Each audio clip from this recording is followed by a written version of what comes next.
Jadi kalau ada mengatakan nih Habib Rizik nih majelis di Petamburan politik melulu ini. Saudara, kita ini semua makhluk politik. Artinya tidak ada satupun warga negara di negara manapun yang tidak tersentuh oleh politik. Ima dia menjadi pemain politik, ima dia menjadi komoditas politik, ima dia menjadi korban politik. Nggak ada nggak tersentuh politik ya. Buktinya bagaimana? Mari kita lihat. Kita warga negara. Saya tanya, wajib tidak tunduk kepada undang-undang? Kalau melanggar undang-undang di penjara gak? Di penjara. Saya tanya, undang-undang siapa yang buat? DPR. DPR lembaga politik bukan? Itu keputusan politik sudah. Anggota DPR musyawarah membuat undang-undang, diambil keputusan, undang-undang itu diberlakukan kepada setiap negara. Itu keputusan politik. Jadi siapa bilang kita ini bisa terlepas dari politik? Nggak bisa, saudara. Makanya salah kaprah, saudara. Kalau ada mengatakan, saudara ngaji-ngaji, kita nggak usah bicara politik. Kalau kita nggak bicara politik, nanti para bajingan yang main politik, saudara. Kalau umat Islam tidak berpolitik, nanti yang berpolitik itu koruptor, bajingan, orang kafir, saudara, orang-orang yang akan ngerjai kita semua. Nggak bisa. Sekarang umat Islam jangan berpolitik, umat Islam jangan bicara politik. Akhirnya umat Islam pada bodoh soal politik, saudara. Kiai nggak ada mendekat ke politik, habaib nggak ada mendekat ke politik. Akhirnya yang masuk ke jurang politik hanya para bajingan, para penjahat, saudara. Mereka yang tidak menjalankan ajaran agama, akhirnya mereka yang buat undang-undang, mereka yang buat keputusan, mereka yang buat aturan, kita yang mesti melaksanakan. Jangan, kalau kita nggak mau berpolitik praktis, silakan. Tapi jangan sampai mengatakan saya nggak mau bicara politik sama sekali. Nggak boleh, saudara.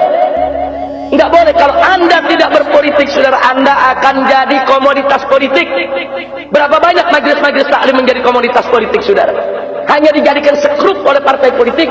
Begitu lagi pilpres, begitu lagi pilkada, bantuan diberikan kepada berbagai macam majelis-majelis taklim untuk dukung calon ini, dukung calon itu, dukung partai ini, dukung partai itu. Itu namanya komoditas politik.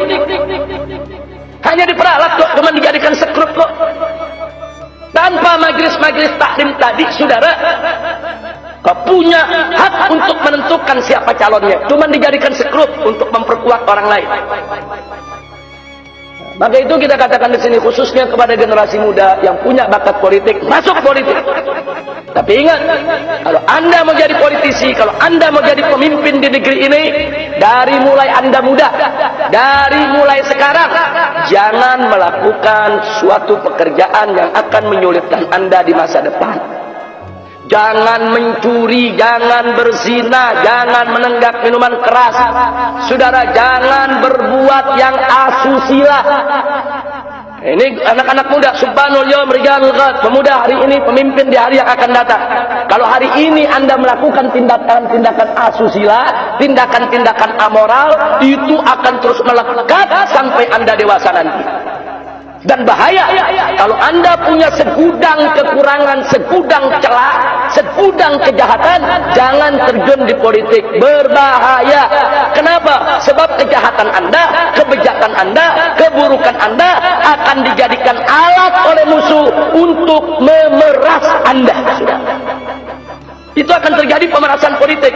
Bikin undang-undang macam ini ya. Kalau kau nggak setuju, ini nanti kejahatanmu kami ungkap. Bikin aturan seperti ini ya. Kalau kau nggak setuju, ini nanti kebijakanmu akan kami sebarluaskan ke tengah masyarakat. Ini namanya pemerasan politik. Jadi kalau Anda mau jadi pemimpin di negeri ini kayak anak-anak muda, Anda mau jadi anggota dewan, Anda mau jadi menteri, Anda mau jadi presiden, dari sekarang jadilah pemuda yang bersih. Bersih. Bersih akidahnya, bersih syariatnya, bersih akhlaknya. Sehingga begitu ke depan Anda menjadi pemimpin bangsa, tidak ada yang bisa memeras Anda. Nggak ada yang bisa ngancam, nggak ada. Anda bisa dengan bebas mengambil keputusan tanpa ancaman, tanpa pemerasan politik. Nah ini yang mesti ditanamkan ke anak-anak muda kita. Jangan anak-anak muda kita diajarin dari muda, jangan berpolitik, jauhkan diri dari politik. Nah kalau anak muda yang bagus pada jauh dari politik, akhirnya main politik narkobais semua. Nah kalau pecandu narkoba main politik, akhirnya besok ada undang-undang melindungi narkoba.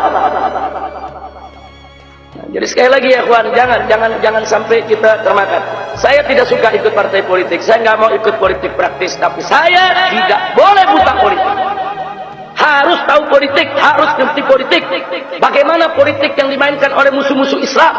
Sehingga kalau kita tahu langkah mereka, kita akan melakukan langkah-langkah untuk mengkanter dan melawan kejahatan politik mereka. Ya, kira-kira jelas tidak?